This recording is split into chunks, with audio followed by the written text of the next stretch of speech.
If your calendar is absolutely packed with unqualified prospects who waste your closer's time, cannot afford your service, or ghost you after your first call, then this video will save your sanity and in addition save your conversion rates. First of all, I'm Craig, and after talking with tons of high-ticket business owners, I keep seeing the same mistake over and over again. Business owners are so freaking obsessed with getting more leads that they'll take anybody who breathes on their landing page. And then they basically wonder why their close rates are in the toilet and their sales team is burning out from talking to tire kickers all day long. Now, today, I'm going to show you the counterintuitive strategy that actually decreases your lead volume, but dramatically and drastically increases your revenue per lead. And by the end of this video, you'll understand why that sometimes less leads really is more. Now, let's start with the real problem. And I'm going to show you some math that might shock you. Now, in order for us to do that, let's hop right into the iPad. Now, let's say for an example, you are generating 100 sales calls, right? And we're not going to be accounting for the show up rate here just for simplicity's sake, but let's just say you are generating 100 sales calls per month at $300 per call, right? That's $30,000 in ad spend, right? But here's what most business owners don't track. If only 15% of those calls are actually qualified, right? So 15 calls are qualified, right? And you're converting at a 20% rate, you're actually, so let's just say here 15% qualified, right? Just to make things easier and to write it down here. If you're converting basically at a 20% rate, right? You're closing 3 deals out of 100 phone calls, right? So to recap here, we're getting 100 calls. Only 15% of these people are actually qualified, right? So you're actually getting 15 qualified calls. And if you're closing at a third or at a 20% closing rate, that's 3 deals, right? Now, let's say you implement what I'm about to show you, right? What's going to happen is that your call volume, right, is going to drop to 40 booked calls per month. So we're decreasing the number of calls you're getting per month. But now your qualified percentage is 80%, right? So 80% of those 40 calls are now actually qualified. Now, if you basically close and keep all things the same, if you close at a 20% conversion rate again, you're actually getting 6.4 deals from those 40 booked calls in the first place, right? Massive, massive difference. Less calls, right? And you're basically getting double the deals for less than half the amount of calls you're getting, right? But here's what really actually gets me, right? I see businesses spending 50 grand a month on Facebook ads, generating hundreds of leads, and then hiring more appointment setters to handle the volume. That's basically solving a quality problem with a quantity solution, right? Meanwhile, their closers are burned out from talking to people who can't afford a $5,000 service, aren't the decision makers, or book the call just to say, I just want to pick your brain for free advice, right? Now, the real cost isn't the wasted ad spend in the first place, it's the opportunity cost of your closer's calendar space, the damage done to team morale, and the revenue you're missing by not focusing on the qualified prospects who are actually ready to buy in the first place. Now, let's look at the friction framework that I drew out here, right? And here's again, the framework I like to call the strategic friction, right? And it's probably going to go against everything the lead generations gurus have taught you, right? Now, let's have a look at the 3 phases here. The first phase here is the pre-qualification phase. So instead of having a simple, book a call button, implement a multi-step application process, right? And I'm talking about a basic, right? Or excuse me, I'm not talking about a basic contact form, right? Or basic contact form. I mean real questions that force prospects to think about their current situation, right? Questions such as, what is your current average, what is your current monthly revenue, right? And specifically here, we can go one step further. And when you do this on your application questions, have them basically just have a range, right? 10 to 20K, 20 to 50K, 50 to 100K, and 100K plus. People don't necessarily want to tell you the exact revenue, right? So just have brackets there. And please, please, please, do not ask questions that you are not going to use, right? Questions like, hey, are you going to show up to your call, right? Don't ask stupid questions, right? Ask questions that you are actually going to use, because if I can summarize this entire video in one basically sentence, is add more friction to your sales funnel, right? You're going to get less calls but higher quality. That's it, right? Now, the way we do that is through strategic questions, right? Questions such as, what is your current monthly revenue range, right? And then give them 4 options that they can just tick, right? Which is a range of revenue, right? Hey guys, quick reminder, if you're sitting there watching this and you're wondering, well, where the heck can I get sales talent and elite sales talent from? We here at Sales Match will do the vetting for you. We'll call ex-bosses, we'll do mock call interviews, we'll do all of that on your behalf, and then you get to pick the cream of the crop finalist. So if you're in need of a setter or an elite closer, click the link down below, schedule a free consultative call. Let's see if we can help you. But other than that, let's get right back to the video. You can ask them again. These questions you have to think. I cannot sit here and give you the exact questions because I do not know your specific offer, your specific price point, and so on and so forth. But another question that you can ask is, how much are you currently spending on the problem that X is trying to solve, right? Like for us, for an example, right? How much have you spent on, recruiting closers and setters in the past month, right? Or in the past year? I don't specifically ask that because it's not data that I specifically use, but I'm just trying to provide you with more questions and context so that you can apply this to your specific business, right? Now, again, some questions that other people will ask is, what happens if you don't solve this problem in the next 30 days? Don't ask that in your application question, ask that specifically on the sales call, right? And specifically, you might ask them, what is the role, right, within your business, right? The reason you're asking that is because you want to talk to the decision maker, right? And here's what you're going to see, right? Unqualified prospects are basically going to self-select out because they realize they're not ready, they cannot afford your service, or they aren't the decision maker in the first place, right? And the way you can do that is by basically using like a software called iClosed, right? And this is something, a calendar scheduling link that we specifically use, and you can automatically disqualify people based on certain answers, right? So if they say we earn below $25,000 a month, they do not even get shown the calendar space to speak to our closers in the first place. That is basically just protecting our closers' calendar space. Exactly, right? Now, again, the people who complete the application, right, are basically pre-sold on having a real conversation that's actually going to help them, right? Now, let's move into phase number 2 here, which is the confirmation call process, right? Now, this is where most businesses completely and utterly fail, right? They book the appointment and then they send a generic calendar reminder, right? Instead, have a real human, right, call every single prospect who applies, okay? Again, specifically in high ticket sales, right? You do not want to treat every single lead just like a number, right?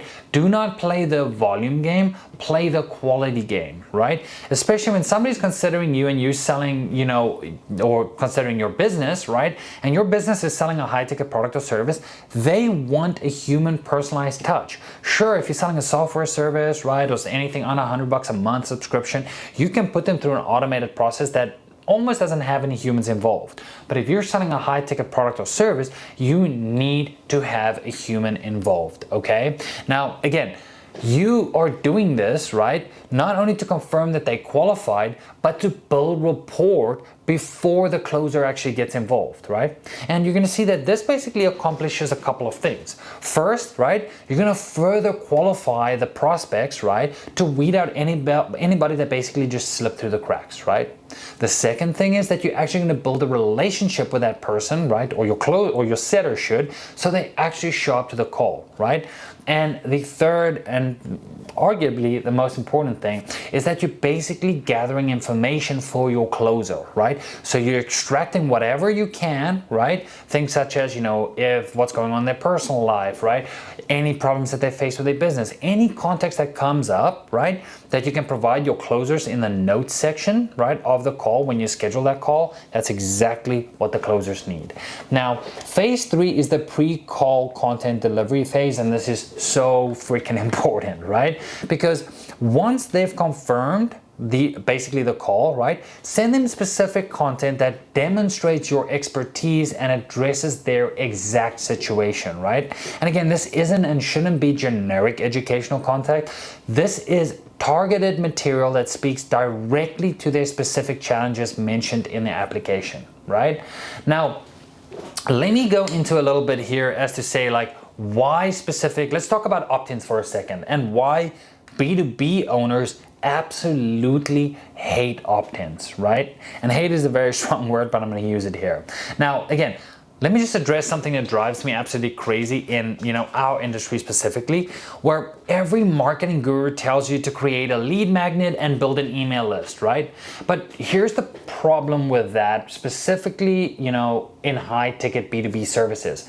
Business owners are absolutely fucking sick of opt-ins, okay? They've downloaded 1,000 PDFs, watched 1 million free trainings, and signed up for more webinars that they can count, right?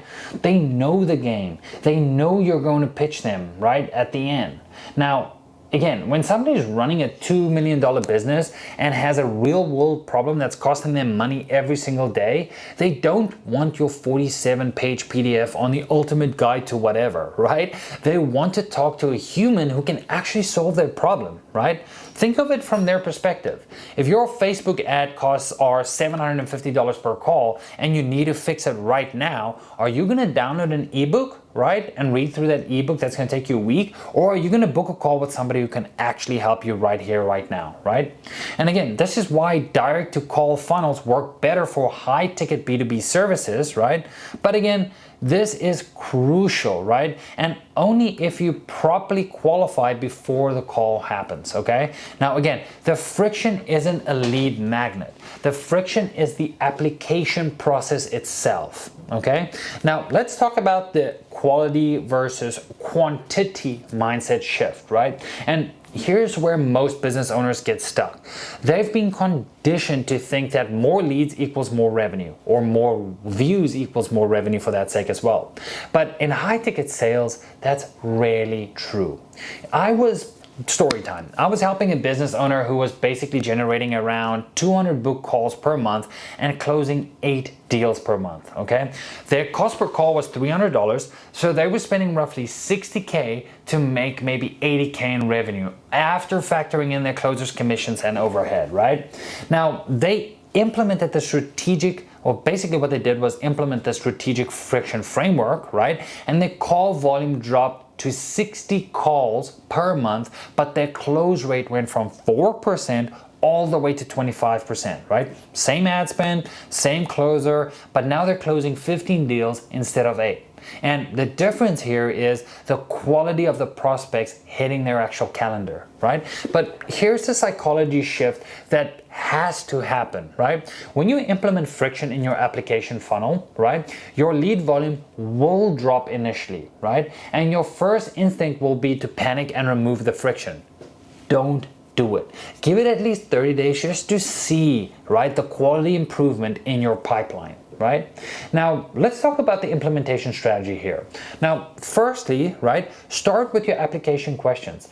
Add 1 new qualifying question per week, and then track not just the volume, but the show-up rates, the prospect preparation level, like how prepared are they for the call, close rates, average deal size, and then sales cycle, right? How long does it take you to close a deal?